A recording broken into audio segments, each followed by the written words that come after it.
Hello guys. कैसे हैं आप सभी लोग हैं। तो आशा करता हूँ सारे बच्चे अच्छे होंगे। और जो लोग तैयारी कर रहे होंगे सीएसआईआर की, उनकी तैयारी काफी अच्छी चल रही होगी। ठीक है। तो आज ये लिपिड का 9th लेक्चर है। ठीक है। तो इससे पहले मैंने बहुत सारा चीज लिपिड में पढ़ा चुका हूँ। और अब अगर हम थोड़ा सा रिकैप आपको रिकैप दे, जो बच्चे अगर नए ज्वाइन किए होंगे, तो मैंने लिपिड का इंट्रोडक्शन से लेकर के क्लासिफिकेशन, ठीक है, उसका में एवरी क्लासिफिकेशन, प्रत्येक क्लास को हमने लेकर के क्या किया, डिटेल में चर्चा किया, लिपिड को बढ़िया से बताया है। तो ये सारे 8 लेक्चर में, जितने भी 8 लेक्चर मैंने लिपिड पर डाले हैं, उन सभी 8 लेक्चर में स्टार्टिंग से लिपिड क्या है, लिपिड की क्या प्रॉपर्टी थी, क्या कैसे हुआ, 8 लेक्चर मैंने सारे को कवर कर रखा। आज ये 9th लेक्चर है जिसमें हम क्या पढ़ेंगे, चलिए उसको देख लेते हैं। इस 9th लेक्चर में कुछ इंपॉर्टेंट फंक्शंस पढ़ेंगे लिपिड्स के, जो सीएसआईआर या other competitive examination point of view से काफी ज्यादा इंपॉर्टेंट है। ठीक है। तो सारे बच्चे एकदम सीधे बैठ जाएं और कॉपी कलम लेके बैठे। आज मस्ती से पढ़ते हैं। चलिए स्टार्ट करते हैं। तो अगर लिपिड के रोल की बात करें तो हमने कुछ रोल पॉइंट आउट किया है, इसको ध्यान में रखिएगा, अच्छा होगा। सबसे पहला इंपॉर्टेंट रोल्स क्या है, ये एक पोटेंट सिग्नल्स की तरह काम कर सकता है एज अ हार्मोन्स। ये पोटेंट सिग्नल सिग्नल देने वाला मॉलिक्यूल्स की तरह काम कर सकता है। दूसरा, ये लिपिड इंट्रासेलुलर मैसेंजर्स की तरह भी काम करता है। जैसे कि आप सभी को पता है, जिन बच्चों ने सेल सिग्नलिंग पढ़ा होगा, उसमें एक होता है मेम्ब्रेन बाउंड रिसेप्टर के थ्रू, दूसरा होता है न्यूक्लियर रिसेप्टर के थ्रू। ठीक है। ये 2 रिसेप्टर होते हैं। अगर मेम्ब्रेन बाउंड रिसेप्टर के थ्रू अगर सेल सिग्नलिंग चल रहा है, तो यहां पर क्या होता है, सेकेंडरी मैसेंजर मॉलिक्यूल्स सिंथेसाइज होता है। ये सबको पता है। ठीक है। कब होता है, जैसे ये मेमोरी रिसेप्टर है, इस पर जब ये एक्सटर्नल सिग्नल है, जब एक्सटर्नल मॉलिक्यूल इस पर हिट करेगा, इस मेम्ब्रेन प्रोटीन रिसेप्टर्स पर, तब क्या होता है कि सेल मेम्ब्रेन के अंदर यानी सेल के अंदर एक इंट्रासेलुलर मैसेंजर मॉलिक्यूल्स तैयार होता है। वह और कुछ नहीं हुआ, लिपिड से ही डिराइव किया जाता है। इसलिए मैंने कहा कि lipid acts as a intracellular messengers. ठीक है। दूसरा बात देखा जाए तो इलेक्ट्रॉन ट्रांसफर रिएक्शंस होता है क्लोरोप्लास्ट माइटोकॉन्ड्रिया में, इलेक्ट्रॉन ट्रांसफर चेंज होता है, वहां पर भी लिपिड एज अ कोफैक्टर की तरह काम करता है। जैसे कि आपको पता होना चाहिए, ये यूबीक्विनोन क्या है, इलेक्ट्रॉन कैरियर है, जो अगेन लिपिड सॉल्युबल है। साइटोक्रोम सी, ये क्या है, इलेक्ट्रॉन कैरियर है। ठीक है। तो ये सब लिपिड डेरिवेटिव है, ये सब कोफैक्टर की तरह काम करते हैं। इस बात को ध्यान रखिएगा। आशा करता हूं सारे बच्चे चीजों को समझ पा रहे होंगे और सीख पा रहे होंगे। ठीक है। नेक्स्ट बात करें तो आप देख पाएंगे कि आपके प्रोटीन का ग्लाइकोसाइलेशन होता है। क्या है ग्लाइकोसाइलेशन, मान लीजिए प्रोटीन का चेन है, तो यहां पर हम क्या करते हैं, शुगर मॉलिक्यूल ऐड कर देते हैं। तो जब प्रोटीन पर शुगर मॉलिक्यूल का एडिशन होता है, तो उसको बोलते हैं ग्लाइकोसाइलेशन कहते हैं, ग्लूकोज का एडिशन करना। आई एम नॉट सेइंग कि ओनली ग्लूकोज, एनीथिंग एल्स आप ऐड कर सकते हैं, लेकिन वो कार्बोहाइड्रेट होना चाहिए। ठीक है बेटा। तो आप सबको याद होना चाहिए कि इस ग्लाइकोसाइलेशन में क्या होता है, एक बहुत इंपॉर्टेंट मॉलिक्यूल याद रखना, पेपर में आया हुआ है, डॉलिकॉल पाथवे। क्या चलता है, डॉलिकॉल पाथवे। डॉलिकॉल एक शुगर कंटेनिंग मॉलिक्यूल्स है जो लिपिड से डिराइव किया गया है, डॉलिकॉल।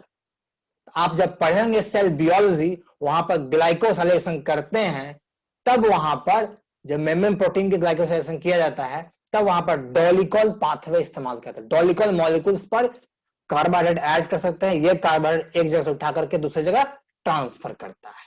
आशा करता हूं इस बात को सारे बच्चे समझ पाए होंगे। ठीक है। पिगमेंट मॉलिक्यूल्स की तरह काम करता है। आपको पता है कि विजन यानी रेटिना में एक पिगमेंट होता है जिसका नाम है retinol, again lipid derivative retinol. Photosynthesis में आपको पता है फोटोसिस्टम 1 एंड फोटोसिस्टम 2 में क्या है, वहां पर क्लस्टर्स ऑफ पिगमेंट होते हैं, जैसे कि वहां क्लोरोफिल ए होते हैं, क्लोरोफिल बी होते हैं, कैरोटिनोइड्स होता है, ये सब क्या है, लिपिड का डेरिवेटिव है। तो आशा करता हूं इन 4-5 फंक्शंस को मैं आपको समझा पाया हूं, चीजों को आप समझ पाए हैं और कोरिलेट कर पाए हैं cell biology, cell signalling molecules वगैरह से।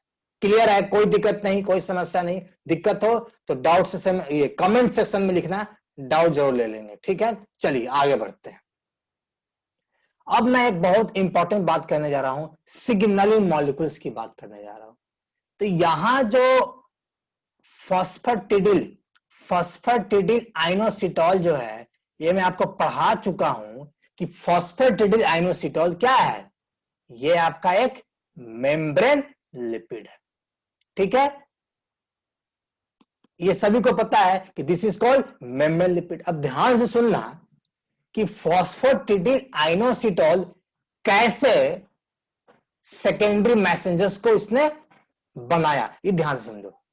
तो क्या होगा फॉस्फेटिडिल आइनोसिटॉल पर कि 2 एटीपी के प्रेजेंस में इसको फास्फोराइलेट कर दिया, यानी 2 फॉस्फेट मॉलिक्यूल्स पर जोड़ दिया, इससे बन गया फॉस्फेटिडिल आइनोसिटॉल 4,5 बिसफॉस्फेट। यहां तक क्लियर है सबको, कोई समस्या नहीं, कोई दिक्कत नहीं। अब आगे बढ़िए। अब यहां पर क्या होगा, एक फास्फोलाइपेज सी नाम का एक हार्मोन, सॉरी एक एंजाइम आएगा जो वाटर के प्रेजेंस में क्या करेगा, इनको तोड़ेगा। तो जैसे ही फॉस्फेटिडिल आइनोसिटॉल 4,5 बिसफॉस्फेट क्लीव हुआ, वैसे ही 2 प्रकार का बनेगा सेकेंडरी मैसेंजर मॉलिक्यूल्स। पहला है आइनोसिटॉल 1,4,5 बिसफॉस्फेट, इसको शॉर्ट में लिखते हैं IP3 मॉलिक्यूल्स। शायद बच्चों को याद आ गया होगा कि IP3 molecule is the biggest secondary messenger molecule.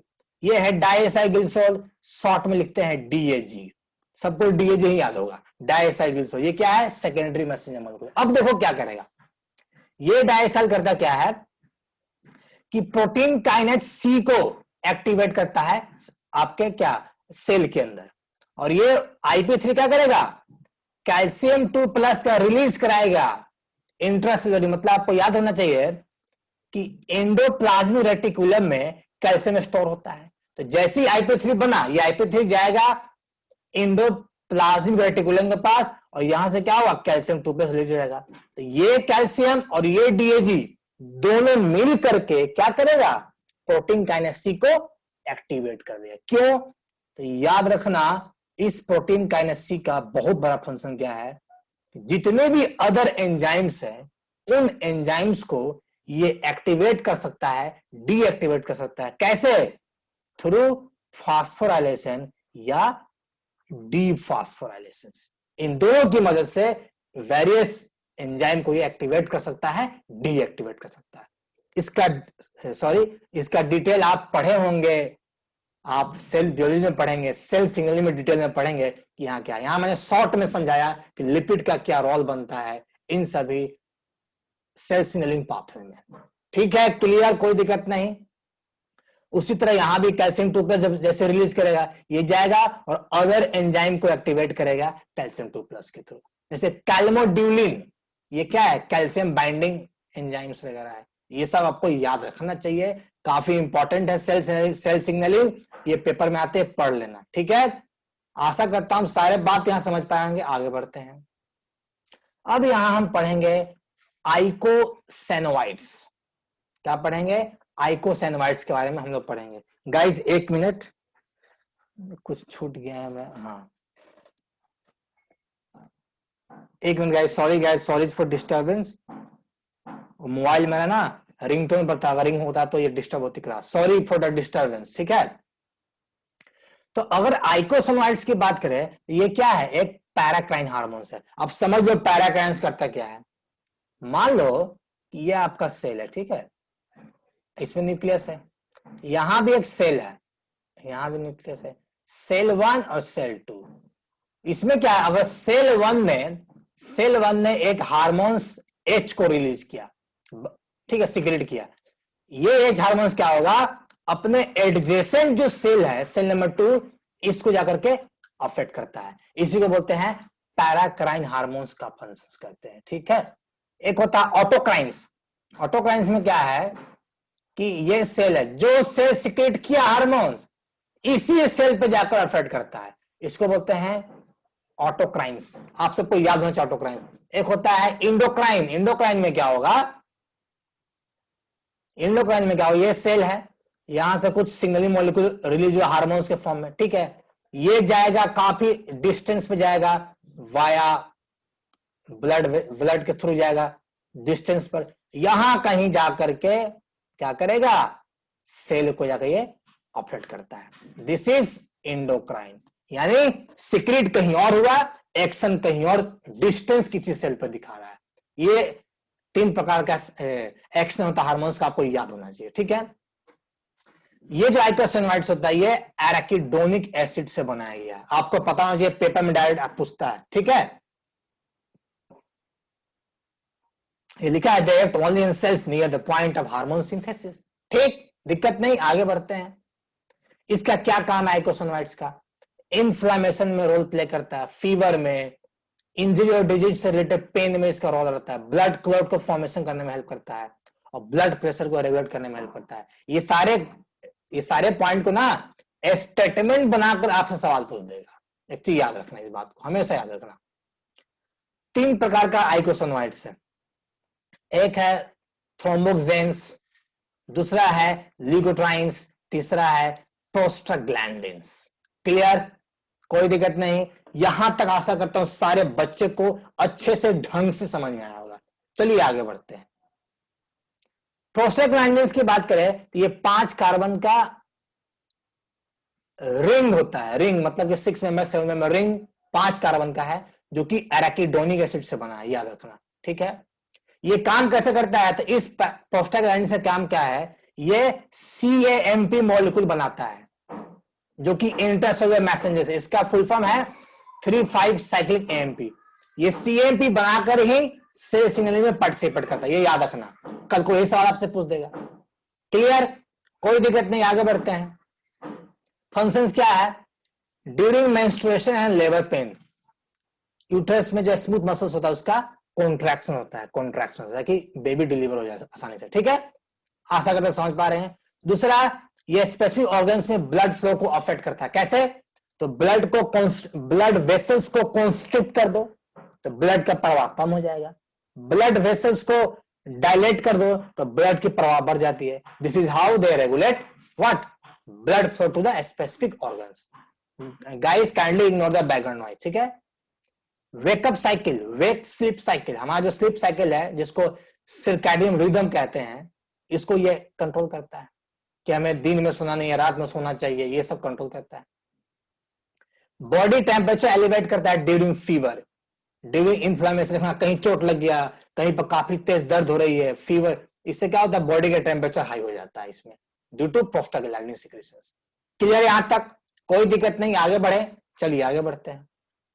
अब बात करते हैं थ्रोम्बोजेंस की, बात करते हैं। ये थ्रोम्बोजेंस क्या है, 6 मेंबर रिंग, इसमें ईथर लिंकेज होता है। 6 मेंबर रिंग, ये सवाल सेक्शन बी में आ सकता है, याद रखना। ये प्लेटलेट के द्वारा बनाया जाता है। क्या काम है इसका, ब्लड क्लॉट के फॉर्मेशन में हेल्प करेगा। अब जहां क्लॉटिंग होती है ना, वहां ब्लड को आने नहीं देता है। ठीक है, तो याद रखना ये फंक्शंस है। एक बहुत इंपॉर्टेंट बात बता रहा हूं, पेपर में शायद पूछा भी गया है। NSAIDs क्या है, non steroidal anti inflammatory drugs है। ये ड्रग्स करते हैं, ये ड्रग्स क्या करता है, ध्यान से सुनो। ये आपका एराकिडोनिक एसिड है। ठीक है, क्लियर है, एराकिडोनिक एसिड से 2 चीज बनता है, प्रोस्टाग्लैंडिन्स एंड थ्रोम्बोजेंस बनता है। मैंने डिटेल में नहीं पढ़ा है, और सेल्स नहीं पढ़ लेना। तो ये जो है NSAIDs, ये क्या करता है ना, इस पाथवे को क्या करता है, ब्लॉक कर देता है। यानी एराकिडोनिक एसिड से थ्रोम्बोजेंस एंड प्रोस्टाग्लैंडिन्स दोनों के सिंथेसिस को रेगुलेट करता है। कौन, NSAIDs। ठीक है, कैसे रेगुलेट करता है, वो सेल सिग्नलिंग में डिटेल में पढ़ लेना, यहां बस इतना ही समझाएंगे। क्लियर है, कोई दिक्कत नहीं, चलिए आगे बढ़ते हैं। और आगे बात करें ल्यूकोट्राइन्स की बात करते हैं। ल्यूकोट्राइन्स ये ल्यूकोसाइट्स में पाया जाता है, ठीक है। इसमें 3 कॉन्जुगेटेड डबल बॉन्ड है, यानी double bond single bond, double bond single bond, double bond, यानी तीनों डबल बॉन्ड क्या है, कॉन्जुगेटेड है, सिंगल बॉन्ड से सेपरेटेड है, इसलिए कहा गया डबल बॉन्ड कॉन्जुगेटेड, ठीक है। क्लियर, कोई दिक्कत नहीं। Guys ignore the background noise. ये क्या करता है, जो लंग जो है, जिसमें जो आपका लंग जहां से आप सांस लेते हो, उस लंग के लाइनिंग में ना, जैसे मान लो ये फेफड़ा की तरफ जाकर खुलता है, ठीक है, तो ये जो लंग की लाइनिंग है, यहां जो मसल्स होता है ना, ये जो मसल्स है ये लंग्स है, ये आपका एयरवेज है। तो इस लंग्स का जो आपका लाइनिंग है ना एयरवेज का, इस पे क्या होता है, आपका मसल्स का लाइनिंग होता है। इस मसल्स को ना काफी ज्यादा तरीके से ल्यूकोट्राइन्स कॉन्ट्रैक्ट करवाता है, तो इस मसल से ये कॉन्ट्रैक्शंस करवाता है, इसमें इसका रोल देखा गया है। इसलिए कहा जाता है कि अगर ल्यूकोट्राइन्स का ओवर सिक्रेशन हो जाए, ज्यादा बनने लगे, क्या करेगा, इस एयर बेस को जो लंग्स में जा रहा है इसको क्या करेगा, कंस्ट्रिक्ट करेगा। उससे क्या होगा, लंग्स में एयर पास कम होगा, इससे क्या होता है, अस्थमैटिक अटैक आ जाता है, अस्थमा का अटैक आ जाएगा, आपको सांस लेने में काफी दिक्कत हो जाएगी, पूरा एयरवेज को ब्लॉक करता है ये ओवर सिक्रेशन से, ठीक है, इसको याद रखिए। इसीलिए हम कभी कभी एंटी अस्थमैटिक ड्रग यूज करते हैं, जैसे कि प्रेडनिसोन, ये जब यूज करेंगे ना, ये ल्यूकोट्राइन से सिक्रेशन को कम करता है, क्योंकि ल्यूकोट्राइन ज्यादा सिक्रेट होगा, ये लंग्स के एयरवेज को कॉन्ट्रैक्ट करेगा, आपको अस्थमा का अटैक आ सकता है, आप मर भी सकते हो, ठीक है। तो चलिए भगवान ने कहा ऐसा कभी किसी को ऐसा आया दुनिया में नौबत। चलिए यहां तो समझ में आया, चलिए आगे बढ़ते हैं। ये लेक्चर यही समाप्त होता है। आशा करता हूं आपने मजा किया होगा, बहुत मजा आया होगा। बीच में थोड़ा बहुत डिस्टर्बेंस था, उसको इग्नोर बिल्कुल कर दीजिएगा, ठीक है। अब पूरा कंसंट्रेशन टॉपिक पे होना चाहिए और अच्छे से तैयारी करते रहे CSIR का, आपका पेपर जरूर निकलेगा। इसी के साथ अलविदा, बाय। और अच्छा लगा तो लाइक कर देना भाई, लाइक के साथ साथ सब्सक्राइब भी कर देना, ताकि हमको मोटिवेशन मिलता रहे। टेक केयर, बाय, फिर मिलते हैं अगले क्लास में।